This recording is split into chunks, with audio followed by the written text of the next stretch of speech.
বন্ধুরা সবাইকে আসসালামু আলাইকুম। এসকে মিডিয়ার আজকের ভিডিওতে আপনাদেরকে আমন্ত্রণ জানাচ্ছি। আমি টিপু চৌধুরী, দক্ষিণ কোরিয়া থেকে। আশা করছি আপনারা সকলেই ভালো আছেন। বন্ধুরা, ব্রাহ্মণবাড়িয়ার কিছু অনাকাঙ্ক্ষিত ঘটনার কারণে ব্রাহ্মণবাড়িয়া জেলাটাকে আমরা এখন একটু অন্য নজরেই দেখি। আপনারা কিছুদিন আগে দেখেছেন বল্লম টল্লম নিয়ে একটা যুদ্ধ হয়েছিল। সেই যুদ্ধে একজনের পা গেছে, একজনের গলা গেছে, বা নানা রকম একটি ঘটনার একটা ভিডিও চিত্র আপনারা দেখতে পেয়েছিলেন। পৃথিবী এগিয়ে গেছে, পৃথিবী এখন মিসাইল তৈরি করছে, পৃথিবী এখন রকেট তৈরি করছে, পৃথিবী এখন পারমাণবিক অস্ত্র তৈরি করছে। আপনারা এগুলো কোচ বল্লম দিয়ে কি যুদ্ধ করেন? এই কোচ বল্লম দিয়ে কি আপনারা শুধুমাত্র ওই ব্রাহ্মণবাড়িয়ার ভিতরে যুদ্ধ সীমাবদ্ধ রাখবেন? কখনোই না, তাই না? আপনাদের যে জ্ঞান, আপনাদের যে বুদ্ধি, আপনাদের যে সাহস, এই সাহসকে আপনারা কাজে লাগান। আপনারা এই সাহসকে কাজে লাগিয়ে আপনারা পৃথিবীর মানচিত্রে বাংলাদেশকে একটি শক্তিশালী রাষ্ট্র হিসাবে গড়ে তুলুন। আমরা আপনাদেরকে সাপোর্ট করব। কোথায় আপনারা পড়ে আছেন এখনো পর্যন্ত কোচ বল্লমের যুগে? আপনারা আসুন, আপনাদের সাহসিকতা, আপনারা যে বাঘের বাচ্চা, এটা আপনারা বারবার প্রমাণ করছেন। আপনারা বাঘের বাচ্চা। অতএব আপনাদের এই শক্তি সাহস আমাদেরকে অনেক শক্তিশালী করছে, আমাদেরকে মনোবল বাড়াচ্ছে, আমাদের বাংলাদেশের উপর কেউ অ্যাটাক করতে হলে বা আমাদের আশেপাশের দেশগুলো যখন বাংলাদেশকে নিয়ে একটু অন্যরকম চিন্তা ভাবনা করবে না, তখন আপনাদের কথা মনে করে আমরা সান্ত্বনা পাবো। বাঘের বাচ্চারা আছে, তারা আমাদেরকে টেক কেয়ার করবে, সাপোর্ট করবে। আমরা কিন্তু আপনাদেরকে নিয়ে এই ধরনের গর্ব করি। তো সেই গর্বের জায়গাগুলো আপনারা শুধুমাত্র কোচ বল্লমের মধ্যে সীমাবদ্ধ রাখবেন না। আপনারা তৈরি করুন, পারমাণবিক অস্ত্র তৈরি করুন, আপনারা তৈরি করুন, বোমা তৈরি করুন, এটা তৈরি করুন, সেটা তৈরি করুন, সরকারকে সাপোর্ট করেন। আমাদের যে অস্ত্র গুদাম আছে, সেই অস্ত্র গুদামে আপনারা সেই অস্ত্রগুলো সাপ্লাই করুন, আমাদের বাংলাদেশকে শক্তিশালী করুন। অবশ্যই আমরা আপনাদেরকে অ্যাপ্রিসিয়েট করব। কিন্তু আপনারা যেভাবে এই কোচ বল্লমের যুগে এখনো পড়ে আছেন, অবশ্যই চাইবো এই যুগ থেকে বেরিয়ে আসুন। এবং আইন শৃঙ্খলা বাহিনীকে অনুরোধ জানাবো, ওই সমস্ত এলাকাগুলোকে অবশ্যই আপনারা এমনভাবে নিরাপত্তা দিন যাতে করে দ্বিতীয়বারের মতো কোনো মানুষ আর পা হারাতে না হয়, কোনো মানুষের কল্লা যাতে আর উচ্ছেদ না হয়ে যায়। আজকে আরও একটি ভিডিও সোশ্যাল মিডিয়াতে ভাইরাল হয়েছে, যে ভিডিওটি আমি কিছুক্ষণের মধ্যে আপনাদের সামনে তুলে ধরব। যে ভিডিওটিতে দেখা গিয়েছে কয়েকজন মহিলা কয়েকজন পুরুষকে পানির ভিতরে নিয়ে চুবাচ্ছেন, মারছেন, মানে যতটুকু পারছেন একটু করে দেখছেন। তো এই সাহসিকতা দেখে অনেকেই এই ভিডিওটি ব্রাহ্মণবাড়িয়া নবীনগর এলাকায় ঘটেছে বলে এই ধরনের স্ট্যাটাস দিয়ে এই ভিডিওটি সোশ্যাল মিডিয়াতে আপলোড করছেন। যদিও এই ভিডিওতে যে কথোপকথন আমরা শুনতে পেয়েছি, ব্রাহ্মণবাড়িয়া এলাকার ভাষা আমার মনে হয়নি। আর দ্বিতীয় কথা হচ্ছে, এই ভিডিওটি যদি ব্রাহ্মণবাড়িয়ারই হতো, দুই একটা বল্লম কোচ টোচ সম্ভবত এসে যেত। যেহেতু আসেনি, সেই ঘটনাটি আপনারা নিশ্চিত থাকেন ব্রাহ্মণবাড়িয়ায় নয়। যেহেতু এখন ব্রাহ্মণবাড়িয়া নিয়ে একটু বেশি আলোচনা, সে কারণেই হয়তোবা এই ঘটনাটি ব্রাহ্মণবাড়িয়ার উপর দিয়ে চালিয়ে নিচ্ছে এবং সোশ্যাল মিডিয়াতে ভিউজ কামিয়ে নিচ্ছে সবাই। তো বন্ধুরা, চলুন আমরা সেই ভিডিওটি দেখে আসি, তারপর আবারও অনেক গুরুত্বপূর্ণ তথ্য নিয়ে এই বিষয়ে আলোচনা করব। আশা করব পুরো ভিডিও জুড়ে আমার সাথেই থাকবেন। তারা কিন্তু ধরুন কারোর সাথে কারোর দ্বন্দ্ব হলে ঠিক এভাবে দুই দল বা দুই গ্রাম বা দুই ইউনিয়ন, মানে এভাবে দলবদ্ধভাবে সবাই এভাবে মানে যুদ্ধ করতে আসলে দেখা যায় না, মানে মারামারি করতে দেখা যায় না।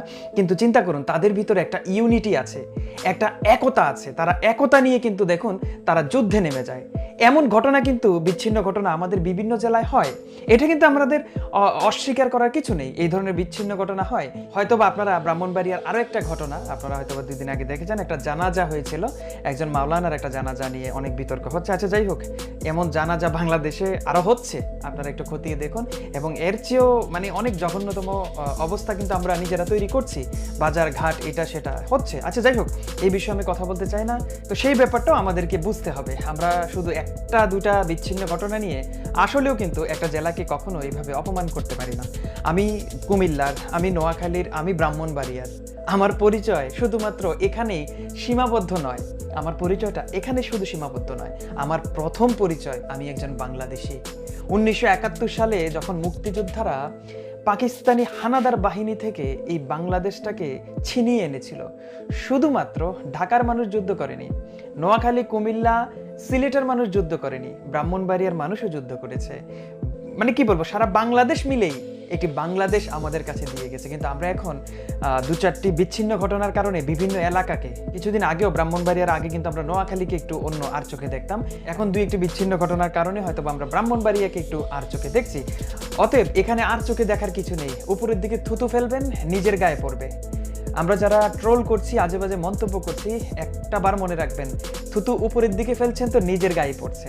এই ব্রাহ্মণবাড়িয়ার মাটি আর আপনার ঘরের মাটি একই মাটির উপরে আমরা সবাই আছি। অতএব এখন আমাদেরকে করতে হবে কি সতর্ক। এবং যারা ব্রাহ্মণবাড়িয়ার সেই সমস্ত এলাকা, যে সমস্ত এলাকায় এখন ছোটখাটো বিচ্ছিন্ন ঘটনা নিয়ে কোচ বল্লম, মারামারি, কাটাকাটি, পা কাটা, গলা কাটা, বিভিন্ন রকম ঘটনা ঘটছে, এই ঘটনাগুলো আপনারা যারা ওই এলাকাতে বসবাস করেন, ওই এলাকার বাসিন্দা আছেন, শিক্ষিত মানুষ আছেন, অথবা অনেক উচ্চ পর্যায়ের মানুষ আছেন, তারা সবাই মিলে এই বিষয়গুলো ডিসকাস করুন, আলোচনা করুন, আইনের প্রয়োগ ঘটান। প্রশাসনকে নিয়ে বসে ওই সমস্ত এলাকায় যদি পুনরায় এই ধরনের ঘটনা ঘটে তাহলে অবশ্যই এই আইনের প্রয়োগ সেখানে হবে। যদি বাংলাদেশের অন্যান্য জেলায় ভিন্ন আইন থাকে, ওই এলাকায় যদি নতুন করে কোনো আইন করতে হয় এটাকে শায়েস্তা করার জন্য, ওই এলাকার মানুষগুলোকে শান্ত করার জন্য, সেটাও প্রয়োগ করেন। সেই সমস্ত বিষয়গুলো প্রয়োগ করে এভাবেই তাদেরকে বুঝিয়ে শুনে তাদের ভিতরে সেই আদিকালের যেই ভাবনাটা রয়ে গেছে যে কোচ বল্লম দিয়ে যুদ্ধ করা, মেরে ফেলা, এটা করা সেটা করা, এভাবেই তাদেরকে কিন্তু সেই জায়গা থেকে ফিরিয়ে আনতে হবে। এখন দেখা গেছে এই মানুষগুলোর কারণে আমরা পুরো একটা নাম, পুরো একটা জেলা, পুরো একটা বাংলাদেশকে যখন এভাবে আজে বাজে মন্তব্য করা শুরু করি, তখন কিন্তু ওই এলাকাতে বসবাসকৃত ভালো মানুষ, যাদেরকে আপনারা অস্বীকার করতে পারবেন না, আমাদের অস্বীকার করার সুযোগ নেই, ভালো মানুষ অবশ্যই সেখানে আছে, সেই মানুষগুলোও কি অসম্মানিত হয়। তো সেই মানুষগুলোকেও কিন্তু আমাদের অসম্মান করার সুযোগ নেই। প্রত্যেকটা জেলাই বাংলাদেশকে এগিয়ে নিয়ে যাওয়ার জন্য সর্বোপরি ভূমিকা পালন করে, অনেক বড় বড় ভূমিকা পালন করে। তার মধ্যে কিন্তু ব্রাহ্মণবাড়িয়া অন্যতম একটি জেলা, ব্রাহ্মণবাড়িয়া, যে জেলা অবশ্যই ভূমিকা রাখে বাংলাদেশকে এগিয়ে নিয়ে যেতে এবং আপনাদের ভালো মন্দ দেখতে। ব্রাহ্মণবাড়িয়া থেকে কিন্তু আমরা প্রত্যেকটা জেলায় বিভিন্ন রকম সাপোর্ট পাচ্ছি, তেমনি আপনিও কিন্তু বাদ পড়েননি। আপনার জেলাটাও সেম বাংলাদেশকে এগিয়ে নিয়ে যাওয়ার জন্য সম্পূর্ণ ভূমিকা রাখছে।